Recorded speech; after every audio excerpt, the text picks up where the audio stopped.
Guys, ito yung ating helmet wireless earphone Y30. So ito po siya ay earphone only.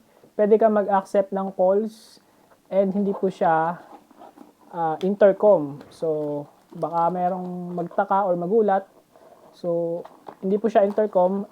Wireless earphone po siya sa helmet. So pwede ka receive ng calls and mag-music dito.